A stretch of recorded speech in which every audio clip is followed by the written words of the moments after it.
दुर्गादास जयंती के एक छोटे से अवसर को हमने विशाल उपवन में पूरा किया। कुछ साथी थे, संकट में हमेशा कुछ साथी होते हैं, मगर वो कुछ साथी ही कई बार राष्ट्र को बचाते हैं। कुछ ऐसी कहानी कुछ साथियों की दुर्गादास के जीवन की कहानी। हम जिस महापुरुष की चर्चा अभी यहाँ कर रहे हैं, 20 मिनट में कथा मैं पूरी नहीं करने जा रहा हूँ। मैं इतिहास के ऐसे अंश को आपके सामने रखने जा रहा हूँ जो लड़े तो थे राज्य के लिए, मगर भारत के अगर आप ऐतिहासिक पुरुषों के चरित्र सरकार की गाइडलाइन के हिसाब से देख लेंगे तो भी जीवन चरित्रों में एक नाम है दुर्गादास राठौर। वो मात्र एक भूमि के टुकड़े के लिए नहीं लड़े। ये संयोग है कि कृष्ण को बचपन से घर छोड़ना पड़ा, माता पिता का त्याग करना पड़ा, उनको दूसरे गांव जाना पड़ा। पूज्य तन सिंह जी के पिताश्री बचपन में छोड़ के चले गए, मातृश्री ने उनका पालन पोषण किया। जीजाबाई का जब शिवाजी का नाम आता है तो हम जीजाबाई को ज्यादा याद हैं, और वैसा ही सहयोग दुर्गादास के साथ किया। दुर्गादास का जन्म कर्णोत राठौड़ों की शाखा है, जो उनके पिता के आस्करण जी के नाम से कर्णोत बताए गए। आस्करण जी ने 3 विवाह किए, उसमें सबसे तीसरा विवाह दुर्गादास की मातृश्री के साथ भटियाणी जी थे। और आस्करण जी ने ऐसे विवाह नहीं किया था। जैसलमेर के आसपास के लोगों में ये बात प्रचलित थी कि दुर्गादास की जो माँ थे वो बड़े वीर और बहादुर औरत थे। तो आस्करण जी जोधपुर की सेना लेकर जट मुसलमानों से लड़ने के लिए जैसलमेर गए, और जब किसी ने कहा कि भाई यहाँ की जो बेटियां हैं वो भी तलवार लेके जटों से युद्ध करने के लिए आ जाती हैं, इतना सुखा से है, तो आस्करण जी ने कहा कि मुझे उनसे विवाह करना है। वो वास्तव में उनके दूसरी जो पत्नी थे उनकी भतीजी थी। और संयोग ऐसा हुआ कि कई बार जटन के गुण नहीं मिलते। आजकल अपने कुंडली का बड़ा प्रचलन है, 36 के 36 गुण मिलने चाहिए, और फिर 36 का आंकड़ा जीवन भर चलता है। ये भी बड़ा सहयोग 36 के गुण मिलाते हैं और 36 का आंकड़ा जीवन पर चलता है। तो दोनों के बीच में किसी मुद्दे को लेकर वाद विवाद हो गया। तब दुर्गादास लगभग 4 साल के रहे, और 4 साल की अवस्था में आस्करण जी ने दुर्गादास की माता को अपने पुश्तैनी गांव के पड़ोस में एक जमीन दी और वहां रखा कि आप माँ बेटा वहीं रहो। तो आप सोचिए कि एक बच्चा 4 साल की अवस्था में माँ के साथ एक छोटी सी जागीर लेके रहता है, वहां पिता नहीं आता। ऐसी अवस्था में उसे अपने खेत में जाना, खेत संभालने, लगभग 12-13 साल की आयु रही होगी जब ये दीपक प्रज्वलित हुआ। मैं प्रज्वलित इसलिए कह रहा हूँ कि जो सपूत होता है वो बचपन में पता चल जाता है कि सपूत है। कई बार माता कहती मारो छोकरो तो केटलो बधो डायो, मगर क्योंकि राजा साहब के सेना के ऊँट थे, तो देवासी जो चराने के लिए आए होते हैं उनके भी तो सर राजा साहब जैसे ही होते। उन्होंने कहा नहीं, हम तो कहीं नहीं जाएंगे, यहीं चराएंगे, तेरे से जो हो सके वो कर ले। फिर दुर्गादास ने दोबारा कहा कि देखो मान जाओ मेरी बात, मुझे बच्चा मत समझो। उस समय क्षत्रिय तलवार लेके चलते थे साथ में, पर वो मानने के लिए तैयार नहीं हुए।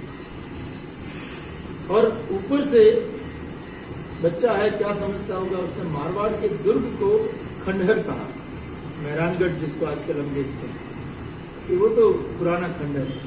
इस बात पे दुर्गादास को बहुत क्रोध आया कि मारवाड़ के दुर्ग को खंडहर कहता, और दुर्गादास ने तलवार चलाई। 302 का मुकदमा हो गया। अब स्वाभाविक है कि गुनहगार को पकड़ के ले जाना पड़ेगा, तो जोधपुर महाराजा जसवंत सिंह जी के सामने उस बालक को प्रस्तुत किया गया। तो तेरा नाम क्या है? तो दुर्गादास। पिता का नाम आस्करण जी। आस्करण जी जसवंत सिंह जी के ठीक बगल में बैठते थे प्रधानमंत्री के रूप में। तो आस्करण जी से जसवंत सिंह जी ने पहले पूछा था कि दुर्गादास आपका बेटा है, उस गांव में आपकी कोई परिवार रहता है? तो आसकरण जी ने कहा था नहीं, मेरा कोई परिवार वहां नहीं रहता। तो जसवंत सिंह जी ने कहा कि बच्चा कह रहा है कि ये आपका लड़का है, आप मना कर रहे हो। तब आसकरण जी ने कहा कि ऐसे उद्दंडी बालक को मैं अपना पुत्र कैसे कहूँ? तब जसवंत सिंह जी ने कहा ये उद्दंडी नहीं है, ये मारवाड़ का भविष्य है। और उस दिन दुर्गादास का जन्म हुआ और जसवंत सिंह जी ने दुर्गादास को अपने यहाँ किया। उसके बाद जसवंत सिंह जी जहाँ भी गए, उस बच्चे के सिर पर हमेशा जसवंत सिंह जी का हाथ रहा। शस्त्र शास्त्र की बहुत शिक्षा दी और वो अपने साथ सेना में जब भी युद्ध करने के लिए जाते थे तो हरावल दस्ते में, हरावल दस्ता उसको कहते हैं जो सबसे पहले लड़ने के लिए जाता है। आपने शायद मेवाड़ की कहानी सुन रखी होगी कि मेवाड़ में एक कथा ऐसी है कि चुंडावत जो है वो सरदार कहते थे, हमेशा हरावल दस्ते में वो लोग रहते थे। तो सत्तावतों को ऐसा लगा कि अरे हरावल दस्ते में तो हम रहेंगे, आपने इनको ही क्यों मान दे रखा है इतना। तो एक दुर्ग जीतना था, तो चुंडावत जी गए दुर्ग के दरवाजे की तरफ और सत्तावत गए दुर्ग के जो जिसको कहते हैं दीवार थी वहां। अब दोनों में से जो पहले घुसेगा उसको हरावल दस्ते में मेवाड़ रखेगा, ये तय हुआ। तो चुंडावत जी ने अपना शरीर जो है दरवाजे पर रख दिया और हाथी से कहा मोहम्मद से कि मार, मेरा शरीर जो है पहले दुर्ग के अंदर पड़ना चाहिए, दरवाजा टूट कर। जैसे चुंडावत जी का शरीर दुर्ग के अंदर पड़ा, सत्तावतों को पता चला कि चुंडावत दुर्ग के अंदर घुस गए हैं, तो सत्तावत ने अपनी गर्दन काटी और गर्दन दुर्ग के अंदर बैठी। ये राजपूत थे जो हरावल मरने के लिए सबसे आगे रहने के लिए भी प्रतिस्पर्धा करते थे। आज तो जीपीएससी की प्रतिस्पर्धा है, उस समय वो प्रतिस्पर्धा थी। तो दुर्गादास ने जब युद्ध सीखा, युद्ध कला में वो पारंगत हो गए, तो पहला युद्ध मारवाड़ के लिए जसवंत सिंह जी दारा सिकोह और औरंगजेब का जो युद्ध हुआ, वो युद्ध में दुर्गादास गए। उस दिन मारवाड़ के उस सपूत का पता चला कि एक युद्ध में एक योद्धा ने 5 घोड़े बदले, दुश्मन ने 5 घोड़ों पर वार किया, धराशायी कर दिया। वो घोड़े बदलते रहे और जाते रहे, लड़ते रहे। 5वें घोड़े के साथ दुर्गादास छन्नी होकर गिर गए। तब जसवंत सिंह जी ने कहा कि सारी सेना मर जाए उसकी मुझे चिंता नहीं है, ये नहीं मरना चाहिए। तो उनको जोधपुर भेज दिया इलाज के लिए। और उसके बाद उनको पक्का विश्वास हो गया कि मारवाड़ का रक्षक यही होगा। काबुल गए, अपने साथ काबुल ले गए। काबुल में जो घटनाएं थी, दुर्गादास का यहाँ से योगदान इतिहास को बहुत बड़ा, जोधपुर को तो बहुत बड़ा। इसलिए आपने देखा होगा जोधपुर दुर्ग में एक तस्वीर लगी हुई है, आप लोग देखने गए होंगे। इसके नीचे एक दोहा है, 8 पहर 64 घड़ी, घुड़ले ऊपर वास, सैल 1900 सेठ तो बाटी दुर्गादास।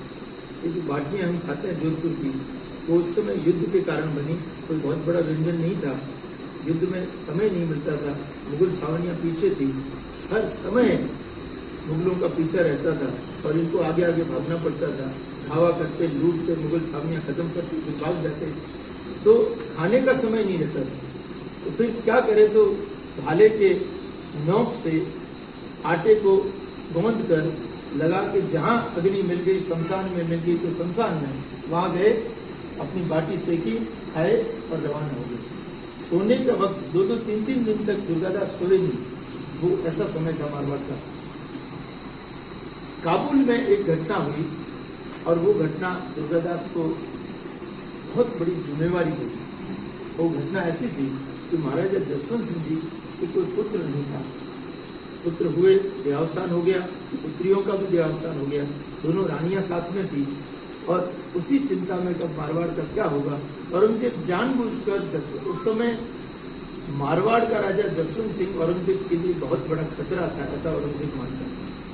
वो कभी जसवंत सिंह पर हृदय से विश्वास नहीं कर सके, क्योंकि वही थे जो दारा सिकोह के रक्षक थे, वही थे जो अपने पिता शहंशाह के सबसे विश्वसनीय आदमी थे, और वही मारवाड़ का राजा था जो आज भी क्षत्रियों में इतना ही लोकप्रिय था कि वो चाहे तो मुगलिया सल्तनत को एक खतरा खड़ा कर सकता है।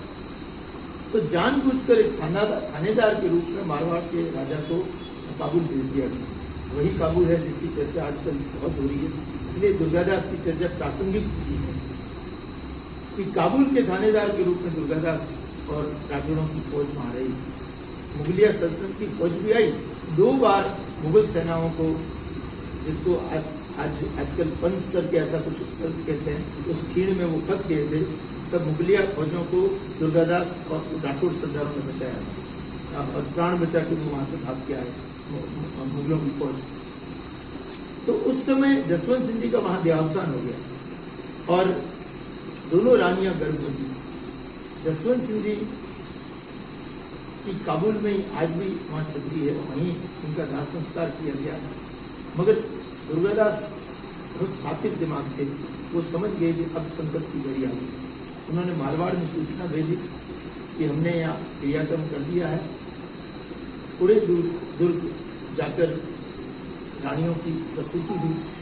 दोनों लड़के पैदा हुए, एक 7 महीने का बच्चा पैदा हुआ और एक पूर्णमासी बच्चा पैदा हुआ। अब सबसे बड़ा संकट ये था कि उनको मारवाड़ तक पहुंचाया कैसे जाए, क्योंकि वो जानते थे कि अगर इनको ये औरंगजेब के हाथ में आ गए तो निश्चित रूप से औरंगजेब क्या इनके साथ करेगा वो सबको पता था। तो उस समय औरंगजेब का फरमान आता कि दुर्गादास अपने साथियों के साथ दिल्ली आई और दोनों रानियों को भी दिल्ली गया, राजकुमारों को भी दिल्ली गया। अब उस समय दुर्गादास का फरमान मानने के अलावा कोई रास्ता उनके पास नहीं था, क्योंकि काबुल से निकलना, काबुल से लगाकर दिल्ली तक, काबुल से लगाकर मारवाड़ का पूरा रास्ता मुगलिया सल्तनत के अंदर आता। तो अगर आप नाफरमानी करो तो वहां से निकल नहीं सकते और साधन भी उतरे नहीं थे।